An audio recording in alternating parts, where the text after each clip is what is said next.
안녕하세요. 뉴스반장입니다. 보다 이런 정치인은 처음 봅니다. 나이가 어리다고 다 젊은 것만은 아닌 듯 싶은데요.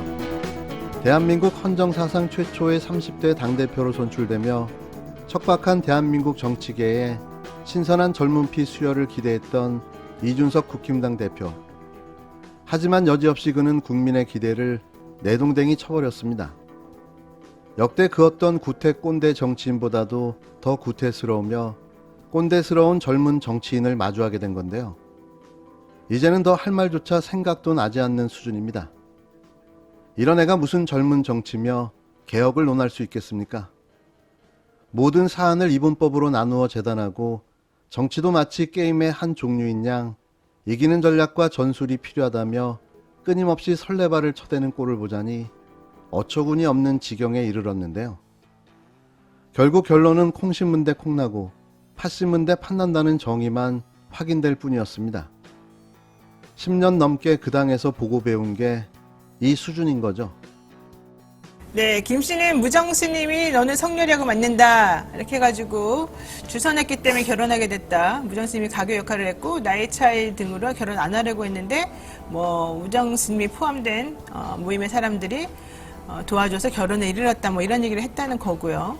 지난번에 손가락 왕자도 그렇고 여러 가지가 좀 이분이 좀 무속 신앙에 의지하고 본인이 좀 어떤 이런 쪽에 좀 더 치중해서 마치 그 어떤 과학적인 그런 쪽에 관심을 갖고 있는 게 아니라 막 굿이나 점이나 이런 좀 약간 사이비 무속 신앙에 좀 심취되어 있는 거 아니냐. 그래서 이게 국민의 힘이 아니라 군민의 힘이다. 이런 식의 좀 우스갯소리가 나올 정도로.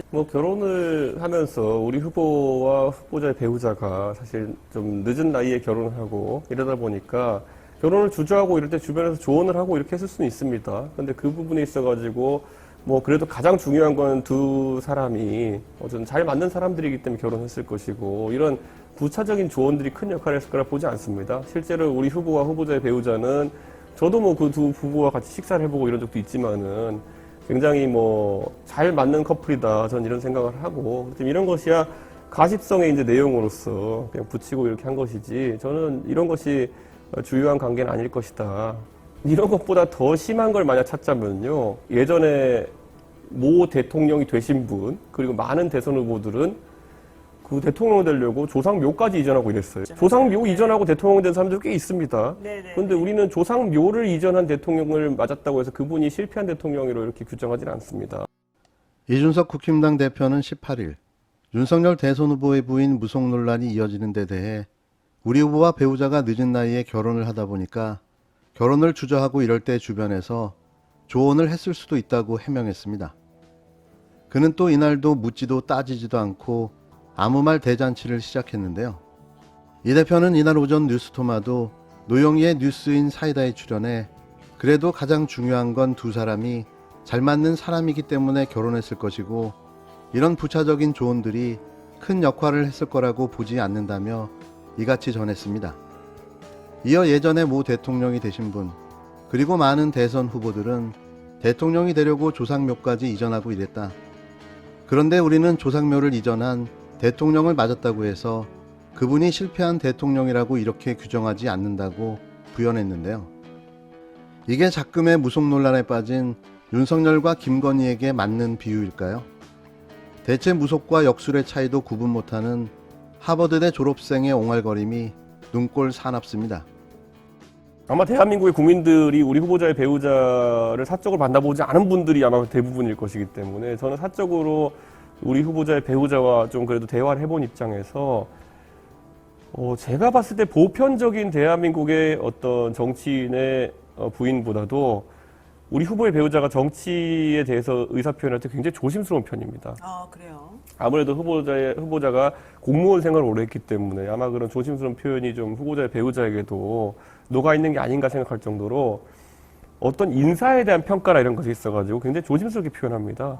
그래서 저는 제가 개인적으로 만나본 입장에서는 후보자의 배우자가 다소 격한 상황 속에서 본인에게 막 이런 의혹이나 이런 보도가 집중되는 상황 속에서 감정이 섞인 어떤 발언을 했을 수는 있겠지만은 네네. 어쨌든 후보자에게 과도한 개입을 한다든지 이런 나중에 이제 농단이라고 할 만한 정도의 행동을 할 거라고 저는 전혀 예상하지 않습니다.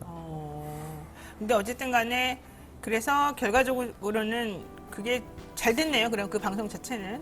그래서 아마 저는 후보자의 배우자가 공개 활동을 한다 해도 뭐 다른 정치인의 배우자에 비해서 크게 문제될 만한 상황은 발생하지 않을 거다. 이런 이야기를 계속하는데 제가 한 2달 전부터 이런 얘기를 했어요. 근데 많은 분들은 도대체 이준석이 왜 저러나 이랬겠지만은 네네. 실제로 후보자의 배우자가 공개 활동을 좀 한다 하더라도 아마 기존에 이제 다른 좀 악의적일 수도 있고 그리고 또 오해에 따른 우리 후보자의 배우자에 대한 이미지가 형성된 것에 비해서는 공개 활동에서 훨씬 나은 이미지가 형성될 것이다 이렇게 봅니다. 이 대표는 지난 16일 MBC 스트레이트 방송에 대해선 보편적인 대한민국의 어떤 정치인의 부인보다도 우리 후보의 배우자가 정치에 대해서 의사 표현을 할 때 굉장히 조심스러운 편이라며 후보자에게 과도한 개입을 한다든지 이런 나중에 농단이라고 할 만한 정도의 행동을 할 거라고 저는 전혀 예상하지 않는다고 쉴드를 치고 나섰습니다. 이어 그래서 아마 저는 후보자의 배우자가 공개 활동을 한다고 해도 다른 정치인의 배우자에 비해 크게 문제될 만한 상황은 발생하지 않을 것이라며 오해에 따른 우리 후보자의 배우자에 대한 이미지가 형성된 것에 비해서는 공개 활동에서 훨씬 나은 이미지가 형성될 것 같다고 헛소리를 이어나갔습니다. 같은 사안을 어떻게 이렇게 180도 다르게 볼 수 있나 하는 답답함을 느꼈는데요. 이것도 게임이라고 생각하는 걸까요?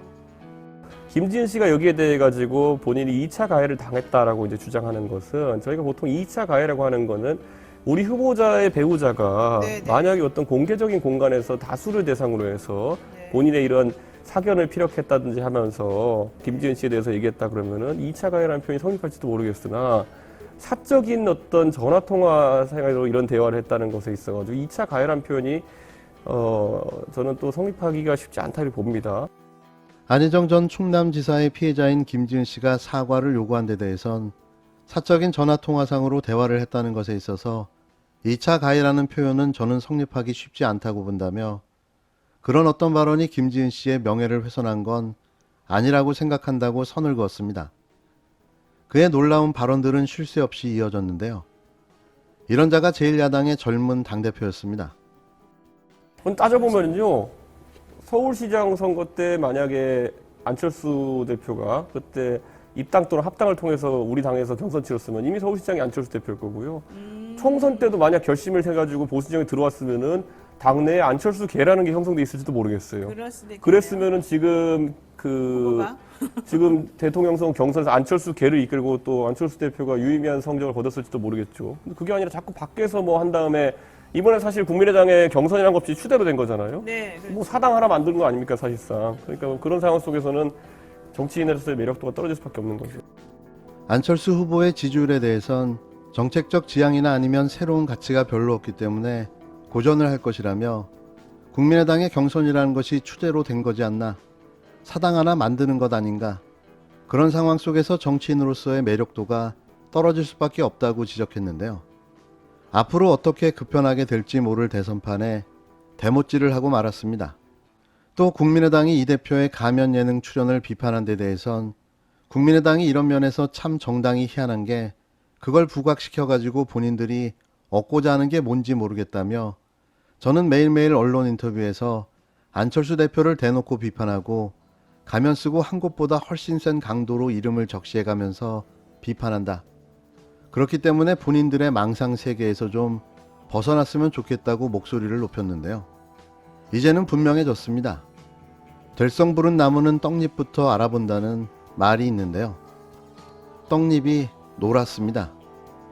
그렇게 토론하자고 조르고 졸라 마침내 여야 후보 간 첫 대선 토론이 성사됐습니다. 이재명 더불어민주당 대선 후보와 윤석열 국힘당 대선 후보가 27일 첫 대선 토론에서 맞붙는데요. 보나마나 한 게임이 되겠지만 이렇게라도 수준 차이를 알릴 수 있는 토론회가 성사된 건 늦었지만 무척 다행스러운 일입니다. 박주민 민주당 선거대책위원회 TV 토론 준비단장은 18일 민주당 중앙당사에서 방송 3사의 합동 양자 TV 토론 수용을 환영한다며 이같이 밝혔는데요.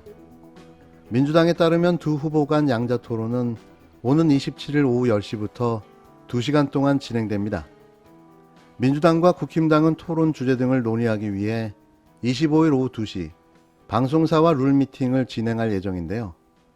박 단장은 지난주 목요일에 민주당과 국힘당이 방송 3사에 TV토론 개최 요청을 했고 오늘 드디어 공문으로 정식 답변을 받았다며 27일 후보 간 양자 토론은 두 후보의 민생 대안과 미래 비전 및 이를 실천할 수 있는 능력을 누가 가졌는지를 검증하는 계기가 될 것이라고 말했습니다.